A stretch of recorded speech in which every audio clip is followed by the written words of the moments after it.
Nearly 80% of new housing will go to international students. Let's have a look. Hello everyone, Florian here, and welcome to another episode of HeiseSays.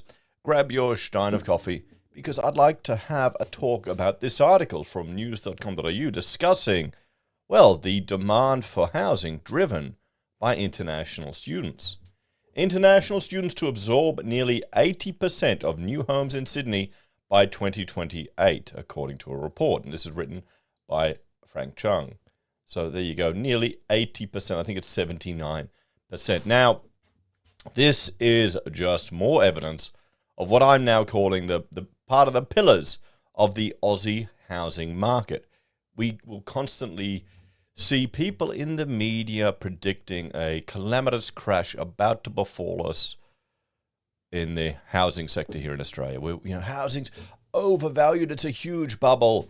And while I'd make the argument housing prices compared to historic levels are, not fair with regards to the lifestyle that previous generations had. You can no longer assess house purchasing or house prices on one income. You need to assess it on a household income.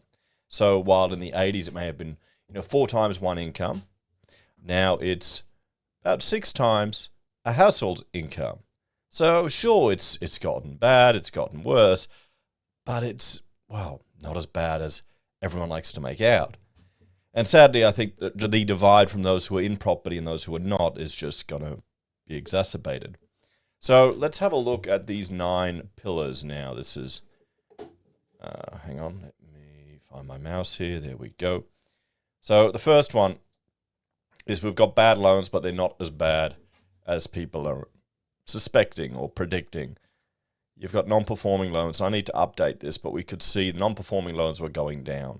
And now they're starting to pick up a bit, and the media is making hoo-ha over it. But we saw an NAB, an article with discussions from NAB, where only 14 people out of 8,600 who were contacted, who were the at-risk people, where the banks actually went to the effort to contact them to see if they needed help about their loans.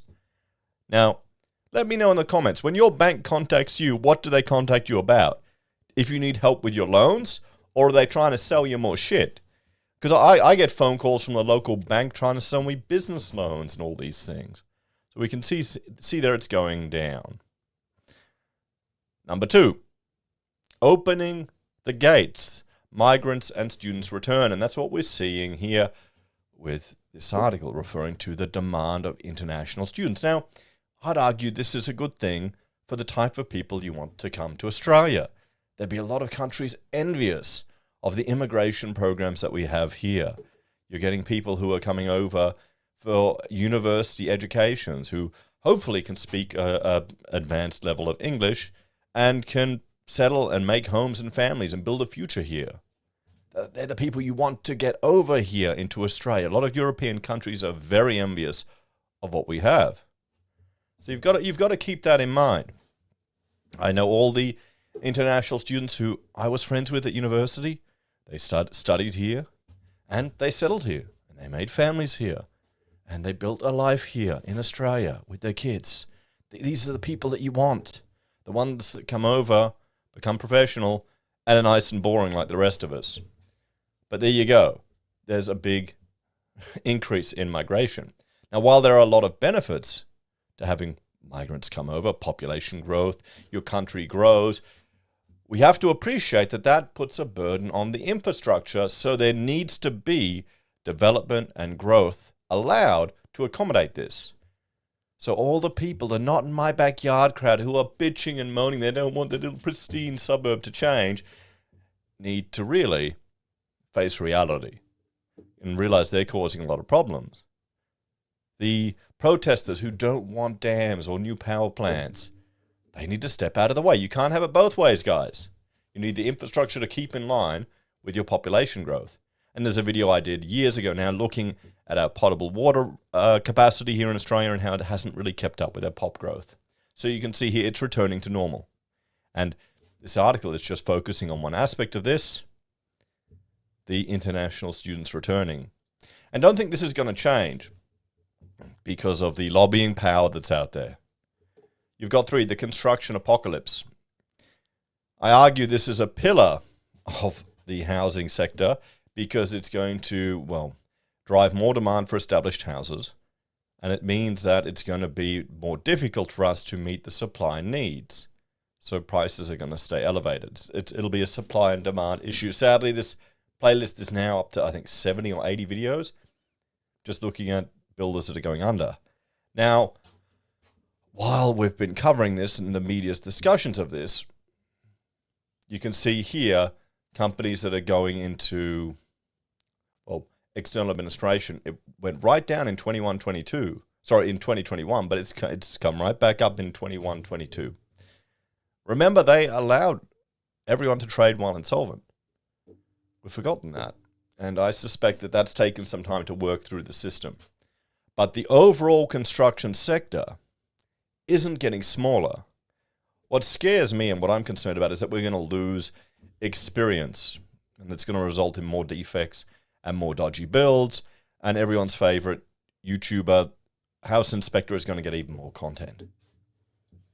You've got government support, market intervention, and economic stimulus, guys. We can see here how they, well, juice the market. They use housing to stimulate the economy. That's both sides. There's no difference. But because, well, frankly, it's an effective tool. They get more bang for their buck. I mean, Home Builder, as a way of stimulating the economy, it was brilliant. You give people $15,000, they essentially have to pay that much back in GST and just the materials they're buying, because the minimum entry is 150 grand. So all it does is just stimulate the sector. So you get more money moving around. That's what they were afraid of. They didn't give a crap about, building an extension for, some twat. No, and they weren't helping any of us out. Not at all. It wasn't a favor. It was just to keep money moving. You've got the cash rate, which isn't directly the government, but housing isn't part of their mandate. Maybe it should be. 3% used to be considered the emergency level. Well, they crashed it. Now we're back up, 4.1. You've got Home Builder. That really overheated the sector. First home buyer grants, up to 88 grand when you combine everything. In certain states, you've got 5 and 2% government loan guarantees. Negative gearing is part of our culture. That's not going to change. You've got the super withdrawals. I don't blame people using it to get into housing.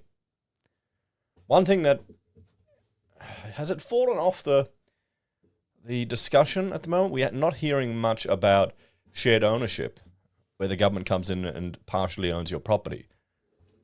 Has that just dropped off?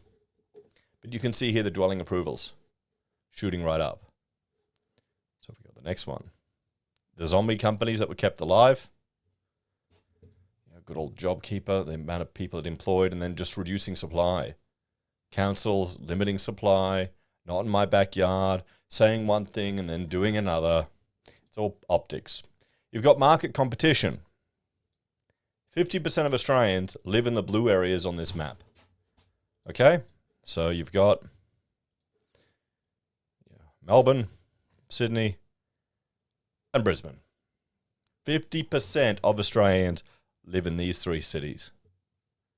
That ain't going to change anytime soon. I mean, I don't know how far inland you've gone. I think the furthest inland I managed to get is Longreach. And let's just say it was a very hot, very uncomfortable business trip. And I made the foolish mistake of wearing a suit. I learned that the hard way. That was stupid. But you've got to bear in mind, there's many parts of Australia where people just don't want to live. So there's going to be constant demand for Melbourne, Sydney, and Brisbane. Oh, you've got Pillar 6, constant legislation changes. The National Construction Code changes that are coming in are estimated to increase the cost of every build by 30 grand. They're making buildings bigger.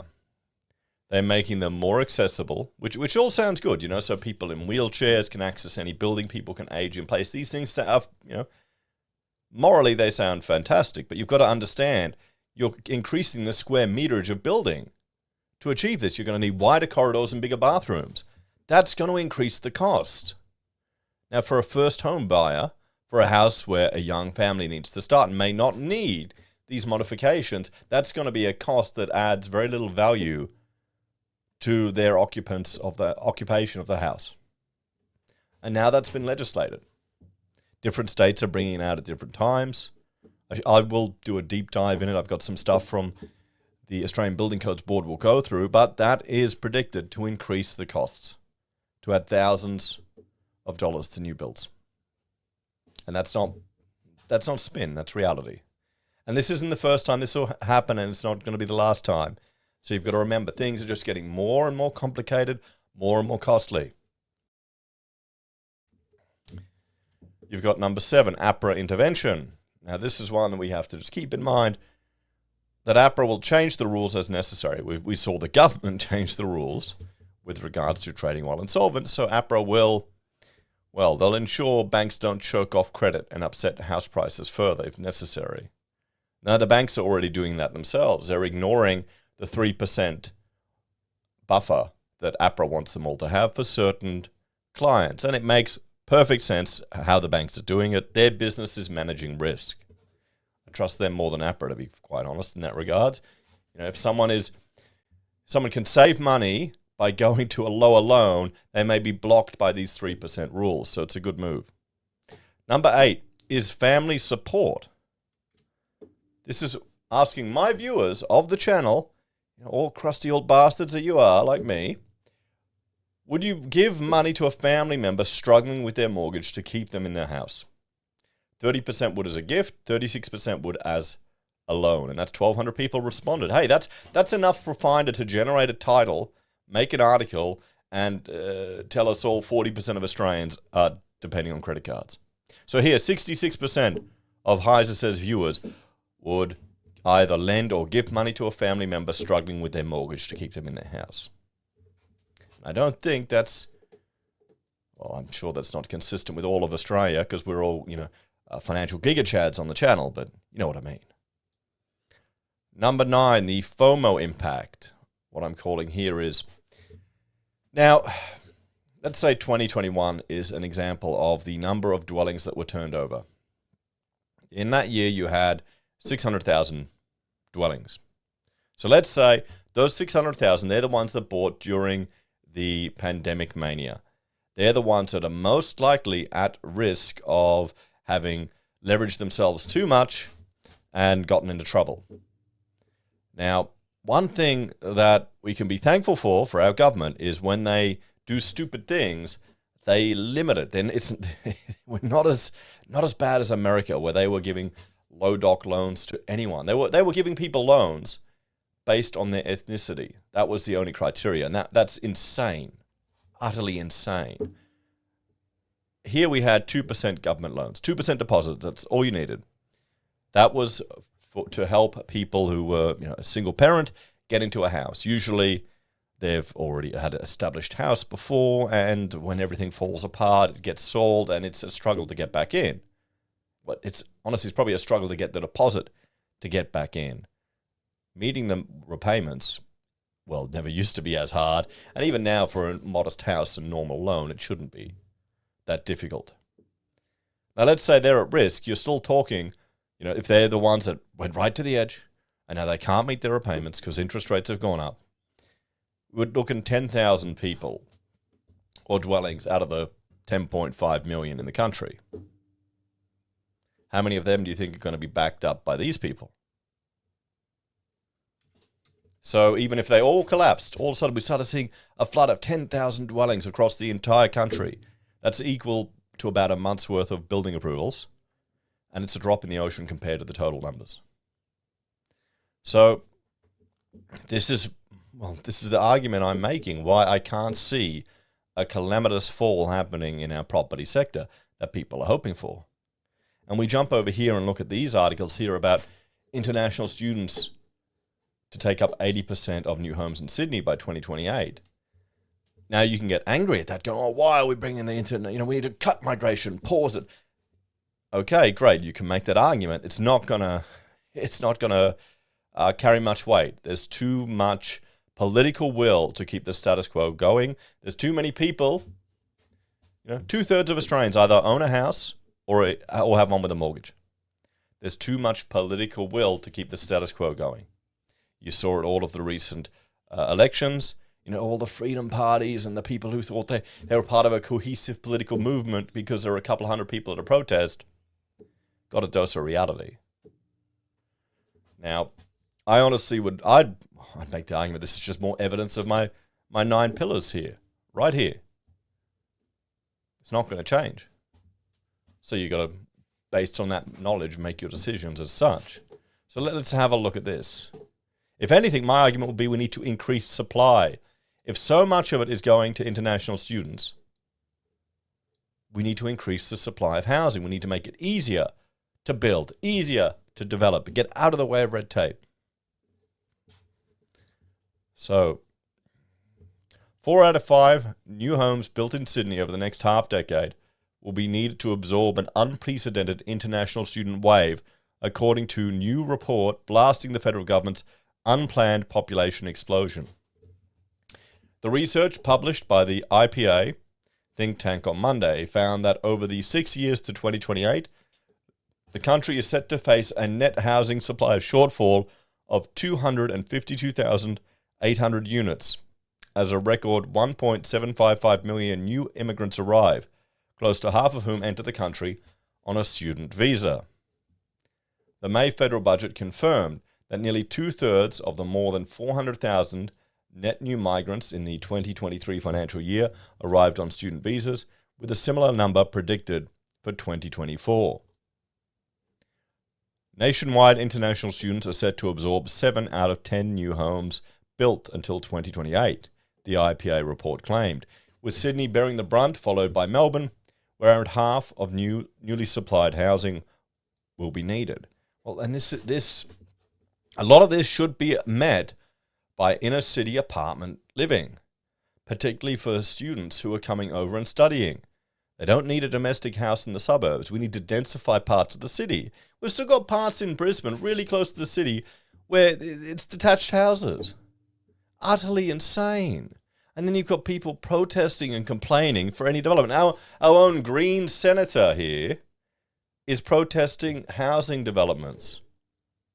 We've got a Green city councillor protesting housing going out at Ipswich, which would be family starter homes, which wouldn't be for this, which would be people starting out in a suburb where he's representing people with multi-million-dollar homes. This is why I spoke to someone, an investor, and he said, yeah, he votes Greens because they keep his houses more expensive, keep his investments up, because they stifle development.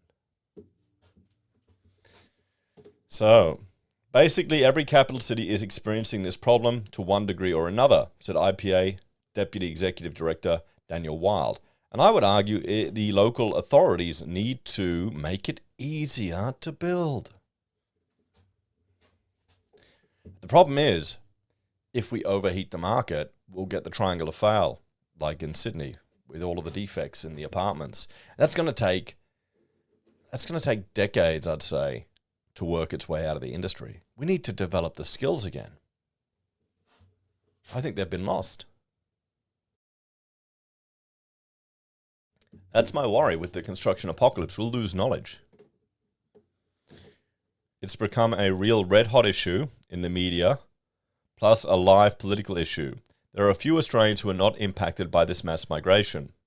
The IPA's analysis found that in the 2023 financial year, Australia saw the largest net international student intake on record, with a total of 253,940 new students settling in the country, equivalent to 101,576 new households. Between 2023 and 2028, the new net housing supply in Australia's 8 capital cities is estimated to total 598,500 units, the equivalent of approximately 69% of new net dwellings supply nationwide, the report said. The number of international student arrivals will be equivalent to approximately half, 48%, of new dwelling supply in the capital cities between 23 and 28. There you go. I mean, when you see pictures like this, people struggling to get into rentals, I can appreciate why people did whatever they could to get into the housing market over the last few years while there was a mania. Just having to avoid this bullshit and wanting to at least get a foot in the door in the market. Maybe even realizing it's They're buying a lot. They're getting a lot of debt. But what are their other options? Is it going to get any easier? I don't think it is. Mr. Wild said, the key takeaway was basically the government has no plan for how to deal with, firstly, its biggest expansion to migration, and secondly, its expansion to international student numbers. These issues, with accommodation, rental costs, plus also pressure on infrastructure, roads and congestions, it doesn't look like it's being coordinated, he said. Universities Australia last week welcomed the latest data from the Australian Bureau of Statistics, showing more than 43,000 international students arrived in May, an increase of 19,200 compared with the same time last year. Provisional estimates indicate a further 51,390 students arrived in June. International students contributed more than $29 billion to the economy in 2022, according to the peak body. Supply chain problems and worker shortages continue to affect Australia's housing market, which has struggled to keep pace with the rate of migration. Universities Australia Chief Executive Catronia Jackson said in a statement in response to the IPA report, international students made our economy $41 billion stronger in 2019 and make a significant social contribution to our nation, contributing to our skills mix and strengthening the cultural fabric of our communities. That's not what they're arguing against. Okay, great. The issue is there are not going to be enough homes. How many international students are going to have to pay they already pay a shitload for their degrees. They get ripped off, honestly. If you look at what they're getting, some of them, it feels like it. Mr. Wild argued it was clear the system was not working for anybody other than the universities, who are getting massive revenue, while a lot of the time they're diminishing academic standards to bring in more students. Yeah, we've all seen that with the universities. What's interesting is the increase in admin staff compared to teaching staff. There's a significant amount of pressure from the university sector to bring them in because they've become a large and growing part of their revenue stream, he said. There's a tendency from the government to want to use migration as a way of propping up the economy. Obviously, if you add more people to the economy, the GDP will be bigger. But of course, that doesn't do anything for per capita GDP. Per capita GDP, do I have it on here? I used to have it. GDP below trend. There's GDP growth. Hang on. No, I don't think I've got it in here anymore. Yeah, per capita. Well, this is GDP growth, per capita GDP growth. You can see it's trending down. And since the GFC, it's been below trend most of the time. So, yeah, it's GDP is going up, but per capita it's trending down. That's the reality of it, guys. So, opinion polls have consistently shown Australians are deeply divided on immigration. Before COVID, successive governments facilitated a 15-year immigration boom, which saw net overseas migration average at 220,000 annually. The long-term average prior to the Howard government was about 80,000 per year. A survey of more than 3,000 voters by the Australian Population Research Institute earlier this year found only 18% of residents wanted to return to pre-COVID levels, while 70% wanted lower or even zero immigration. There you go. And watch neither of the two major political parties touch this at all. Watch it be completely ignored. Think about it. Sure, this is what the people want. But what about all of the lobby groups? What do they all want? What do the universities want? What does the property sector want? And, what they're... 65% of respondents in the TAPRI poll also said that overall Australia does not need more people. I disagree with that. With a continent our size, we should be, building huge cities and developing the inland and building dams and infrastructure to turn the desert into something usable. Probably can't anymore. There's certain parts of South Australia you can't even walk in if you're not the member, not of if you're of the incorrect skin color. Isn't, that's the Australian way, guys. Look at what happened in WA. $2.5 million for a Aboriginal group, so people could plant trees on the Queen's birthday. I haven't looked into it very closely. I really don't want to. I should. Ah, boy. I think it seems really strange to time it like that when we've got a referendum on the horizon. Are they campaigning for the no side with those type of things?